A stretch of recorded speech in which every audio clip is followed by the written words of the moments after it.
בסרטון הזה נראה איך לנקות את הקרטריג' של מקווטק. קרטריג' נקי הוא קריטי לניקיון וצלילות המים ולשמירה על מנוע הפילטר. קרטריג' מלוכלך או סתום ימנע מעבר של מים ולא יאפשר סינון. ודאו לכבות את המכשיר לפני הוצאת הקרטריג'. השתמשו עם המוט והוציאו את הראש צף ואת הקרטריג' מהפילטר. כך נראה קרטריג' מלוכלך לעומת קרטריג' נקי. מומלץ להשתמש בצינור גינה עם זרם חזק.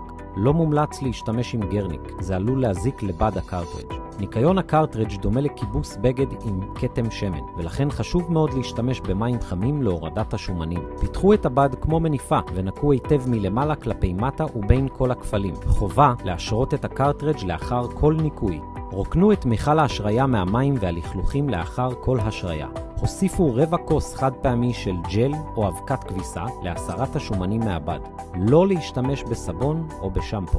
מלאו את מיכל ההשריה עם מים חמים והכניסו את הקרטריג' למיכל ההשריה. מלאו את מיכל ההשריה כך שהקרטריג' לגמרי מכוסה במים. השאירו בהשריה ל-12 שעות לפחות. לאחר ההשריה יש לשטוף את הקרטריג' משאריות חומר הניקוי. החגורה נועדה לעזור להחזיר את הקרטריג' בקלות לפילטר. החל מהשימוש הראשוני חשוב שהקרטריג' לא יתייבש לגמרי, ולכן כאשר הוא לא בפילטר, על הקרטריג' להישאר שרוי במיכל ההשריה. אחת לחודש או לאחר 5,000 טובלים, השרו את הקרטריג' במים חמים והוסיפו במקום הג'ל כביסה רבע כוס חד פעמי של חומר מסיר אבנית, כגון חומצת מלח בריכוז 30% והשאירו בהשריה לשעתיים. חובה להחליף את הקרטריג' אחת ל-12 חודשים.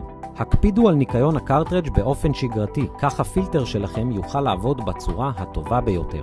נשמח לעמוד לשירותכם, ותודה רבה שבחרתם במקווטק.